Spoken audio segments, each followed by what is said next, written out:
ফেসবুকে এই ভদ্রমহিলার ভিডিও দেখতে দেখতে আমি পাগল প্রায়। দেখেন, উনি সিগারেট খাক, মদ খাক, যেভাবে যা ইচ্ছে করুক, I don't have any issue, এটা তার পার্সোনাল লাইফ। কিন্তু আমার ইকুয়েশন অন্য জায়গায়। আপনারা জানেন আমি গত প্রায় 9-10 বছর যাবৎ পুরুষ অধিকার, পুরুষ নির্যাতন বিরোধী সংগ্রামগুলোর সঙ্গে জড়িত, এবং আমার কাছে সবসময় মনে হয়েছে যে নারী এবং শিশু অধিকার আইনটাকে বিশেষভাবে ব্যবহার করে, এবং ব্যবহার করার ফলে বাংলাদেশে পুরুষ নির্যাতন হচ্ছে ভয়াবহভাবে, যেটা নিয়ে কেউ কোনোদিন কথা বলে না। কথা বলতে গেলেই সব বড় বড় মানুষদের সব শুকায় যায়। এবং এই যে কেসটা দেখেন, ওনার কেসটা, ওই ছেলেটা যখন কথা বলছিল, যার স্বীকারোক্তিটা আপনি শুনলেন, যদি খুব মনোযোগ দিয়ে আপনি শোনেন, খেয়াল করবেন, খুব মনোযোগ দিয়ে শোনেন। সে বলতেছে গত বছর, এই 2000 এখন চলতেছে 24, গত বছর 23 সালের কোনো এক দিনে তার বাসায় 4টা মেয়ে এবং সে মিলে মদ্যপান করে। মদ্যপান করার পরে একটা পর্যায়ে গিয়ে তারা যখন নেশাগ্রস্ত হয়ে যায়, তারপরে গিয়ে একটা মেয়ের গায়ে সে হাত দেয়। হাত ছড়াই দেওয়ার পরে সে আরও একবার হাত দেয়, 2বারের ঘটনা। এবং এই ঘটনারও 3-4 মাস পরে ওই ছেলেটার বাসায় ওই মেয়েটা আবার যায়, গিয়ে তার আড্ডা দেয়, এবং সেদিনও তারা মদ খায়। মদ খাওয়ার পরে সেদিন সে আবার ওই মেয়েটার গায়ে হাত দেয়, তারপরে সরাই দেয়, তারপরে আবার হাত দেয়।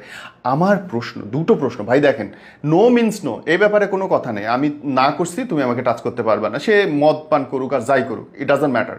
কিন্তু আমার কথা হচ্ছে ভাই, 23 সালে যখন একবার ওই ছেলেটা তোমার সাথে বেয়াদবি করলো, বদ আচরণ করলো, তারপরে তার 3-4 মাস পরে তার বাসায় গিয়ে আবার তার সাথে মদ খাওয়াটা, এটা কি? এটাকে নিজের কনসার্ন বলে না? এটাকে নিজের সম্মতি দেওয়া বলে না? তাহলে কি সম্মতি লিখিত দেবে যে ওকে আমি লিখিত দিচ্ছি, তুমি আমাকে চুমা খাও, আমি লিখিত দিচ্ছি, তুমি আমার সঙ্গে শো? ব্যাপারটা এতটা এরকমই তো হবে যে আমি লিখিত দিলাম, ব্যাস।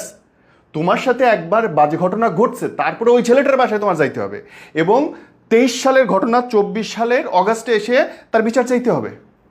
মানে হোয়াট ইজ ইট? মনে হয় না যে এটার পেছনে অন্য কোনো ইস্যু আছে?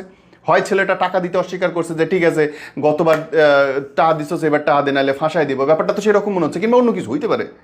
এখন দেখেন, নাকি কান্না কানতেছে, এই ছেলেটাকে বিডিআর, আর্মিরা এবং পুলিশরা নিতে বাধ্য হইতেছে, কারণ নারী ইস্যু, কারো কিছু বলার নেই।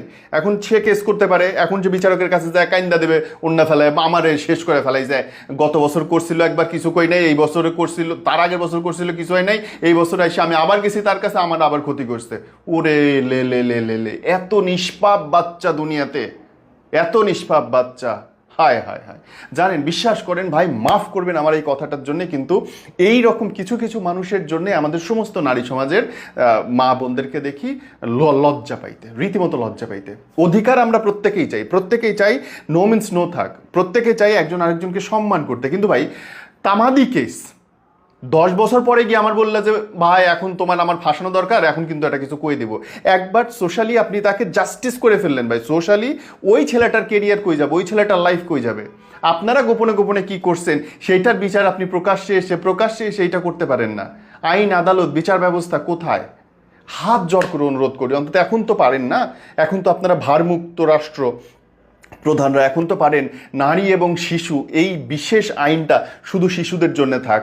নারী আর শিশু একসাথে করা মানে হচ্ছে দুইজনই সমান। অবলা না রে ভাই, অবলা না। একটা শিশু খুন করতে পারে না, একটা নারী পারে। সো নারী এবং শিশু সুরক্ষা আইন একসাথে হইতে পারে না। যদি হইতে হয় তাহলে নারী, শিশু, পুরুষ সুরক্ষা আইন করতে হবে।